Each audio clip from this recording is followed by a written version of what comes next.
I had grown up and all I knew was hopelessness. We were so poor that we could not afford 1 meal a day. I had to go fetch water 3 miles away every day, twice a day. And so for me, there was little no glimpse of joy or hope. And then at the age of 4, I began to realize that not only were we poor, but my dad was mean in every way, shape, form you could imagine. So as I grew up, I was really afraid of him. I was afraid of what he could do to me. So at age of 10, I thought, listen, I might not make it in life, but I'd rather not let my own father take my life. I'd rather die in the hands of someone else. So for me, running away wasn't like I was looking for a better life. I think I was looking for, if life was to end, it would rather end in the hands of a stranger than my own father. So that's why I ran away. Never been 20 miles away from my village, and I went 500 kilometers away just to run away that he would never be able to see me again.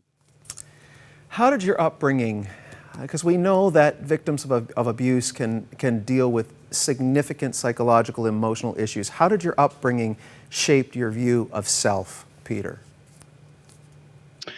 I think for me, this is what I had from my father, from as I can remember, at 2, 3, you'll never amount to anything. You're good for nothing.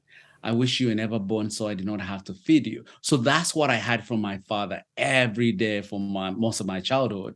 So in some way, like, I knew there wasn't any hope for me. Like, there wasn't anything in me that I could say, maybe I could do better. I think from your own father, who should tell you the best or help you to be hopeful, he's the one who kind of really took that little hope away from me, that what I had, even when I tried to do good, I would hear the echoes of his voice. You'll never amount to anything. And I'm like, why should I even try?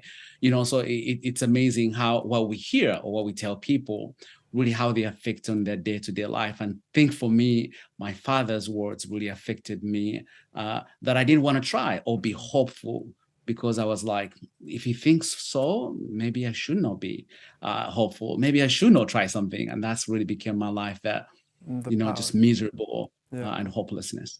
So you make that 500-kilometer journey to Kampala. Tell us about those first few days. What did survival in the streets of Kampala teach you? Well, first of all, it was a long journey. I think it took about 16 to 17 hours. That's what I felt like, and every mile I felt like, okay, this is life. Every mile we took, every hour, I would think of, he's not going to find me, So finally, I had never been to Kampala, and as soon as I arrived, it was a whole different world. They spoke different language, commotion and chaos everywhere. And I thought, what is life going to be? And quickly I realized that I'm going to be a street kid, because I saw other kids, and quickly I joined them, and life became miserable. Yes, it was hard, but it was a little bit different, that I learned how to steal food. I learned how to survive and eat in the garbage, but I was with strangers, but also the abuse we got were from strangers. So to me, it didn't affect me as much as my own father. After all, they were strangers, and that became truly my life. At home, I dreamed to have a day. On the streets, you dream, can I make it another hour? Can I go through another hour to make it through life? That became my journey every day. Until the day you met an individual that would change the way you seen yourself and the way the rest of your life would play out. For me, I saw him and I thought he's my target. So I wanted to steal food from him. But quickly, before I could take it away from him, he asked me, hey, what is your name? I had lived on the streets for more than 4 years. No single human being had ever asked me what my name was. But him, he said, what's your name? And that really rattled me. Like, why would he want to know my name? After all, I'm just a garbage boy. Why would he want to know? And quickly, I told him I was Peter, and he gave me something to eat. And so he left. Next week, he came back. Next week, he came back.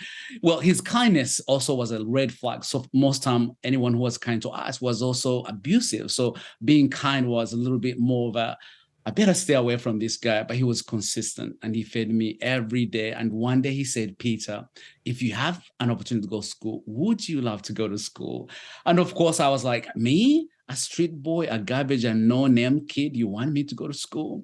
And I said yes. for one reason, because he saw me as a human being at my lowest point, but also he saw potential that no one had ever seen in me, even myself, that he said, this little dirty thief boy, I want to do the best I can to help him go through life. And that changed my life forever. You write in your book, and I was moved to tears at times when you described how you seen yourself and how James seen you. And your inability to trust people prevented you from seeing the good in others, even when their intentions were genuine. How did James finally get through to you? And maybe a second question, why do you think this is so common for victims of abuse to not see the good in those that are genuinely extending themselves to you? Well, in most cases, the good are sometimes the bad as well. That they're good to use their goodness in order to abuse us in some way. So we find it hard to trust if someone wants to do good. You're not sure what will he want from me. Instead of embracing it, we run away. That's that in some way a safe mechanism I think we build in ourselves for us who have gone through abuse. But I think for him, he was consistent. He fed me. He never asked me anything. He always fed me. But also the other thing is he led by example. He never said, Peter, come and help me. He always said, hey, you want to come alongside and watch me do something, And in some way that really began to help me see like, look, this guy really lives what he says. And that really helped me to trust him and say, I can follow him. And then he became my idol as well. So now from being my, red flag guy, he became more of, I want to be like this guy. So everything he did, I wanted to do so because I saw how much he loved me unconditionally. Like sometimes I wasn't a good kid. It took me a while from a street life for 5 years to somehow have a normal life. But that didn't deter him from helping me and inviting me in his home. And I think for me, his acts of kindness, of never judging me, even when I did the worst, is really what helped me change my life. And I'm grateful for his kindness and his family for saying, Peter, you matter. Mm. And he indeed exemplified that to you. And I couldn't help but be just so drawn into your story when you talk about even staying at James's home with his family, when they would invite you to stay during breaks from school, because you eventually did go to school. You gave in to his invitation. You went to Katweha Primary Secondary School, which was a way that he helped you along, get you started on a path towards education.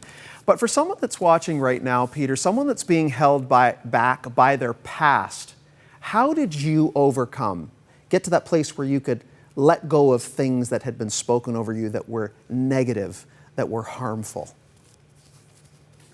So one day, as a little 8-year-old boy, my dad had beat me so badly. And as I was passing by to go get water, I saw him drinking and smiling and playing with his friends. And I thought, wait a minute, this guy, I've been sulking the whole day, but he's having a good time. And from there, I realized to say, I'm going to let you abuse me physically, but I'm not going to let you get to me mentally. So I think for me, differentiating those two really helped me in some way overcome that what people said. Most of the time I say, that's what you think, but that's not really what I am, But also the kind words that I had from this family, they said, Peter, you matter, you belong, you're chosen, you're a gift to us. So the more I had these words, the more I began to truly believe that I was chosen. I was a gift to them, But also I learned that for me to stay and angry, especially towards my dad, was letting him win. That in some way, I did not want him to ruin my life. He'd already ruined it anyway. That for the future, I did not want him to, in some way, determine my future. And I had to really, really let go, But also, I think my foster parents, what they taught me was a life of Joseph, on how he looked himself when his brothers found him. He said, for what you meant for evil, God used it for good to save others. That I wanted to do the same, that I wanted to use my abused life in order, or to use it as a foundation to help others, especially the children. And you talk about this journey that you went on of forgiveness towards your father because you didn't want to be held captive, harboring anything towards him, so that you could be released to go on and be all that God had called you to be. And there's so much of your story. 5.5 years after you leave your little village, you went back, and your family, you were reunited with your family, and there was an exchange there, and then you went back, returned to school. I mean, there's so many elements to your story. But after a series of God appointments, you went on to earn numerous degrees in various parts of the world, first starting in Uganda, then going to England, then to California. God has really placed it upon your heart to be an advocate for children, and to this day you foster children, you've adopted children. Why is this so important to you?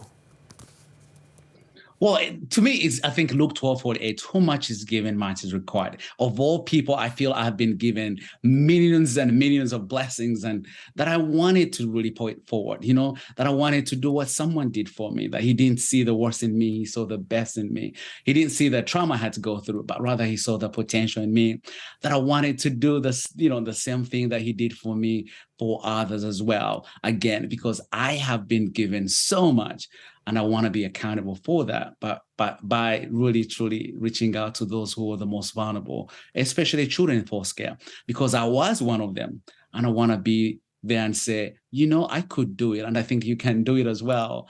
And I think that's my passion, to truly be an advocate for the most vulnerable by what someone did for me, that I can do it for others as well. So beautiful. I think it bears mentioning that right now you have 5 foster children in your care. You have 1 adopted son. Your house is always full of love. You are bringing these children into your home to be rehabilitated, for you to love on them and for them to have that sense of family. Peter, what do you want readers to take away from your book? Well, here's what I would like them to really say, to learn from my book is, if I can be the odds, anyone can be the odds, but also look at your own past. Don't let the past really in some way, take what your future could be. And that's what I chose to really do, use my past as a foundation to help others, or to help myself. And many of our viewers, and Marcus, you shared, we all have a past. And I think sometimes we've let that past ruin our future. And I wanted readers to read and say, if he could go through this, I can do the same, but also to see the hopelessness in others and how we can be parts to really help others, pay it forward. What do you have that God has given you that you can also decide to say, how can I encourage? How can I come alongside others and make a difference? Remember, to whom much is given. One day God will ask us, how do we use it? And I wanted to make sure that readers can look in their own lives and say, I want to do something. Use my past as a foundation to help others and myself as well.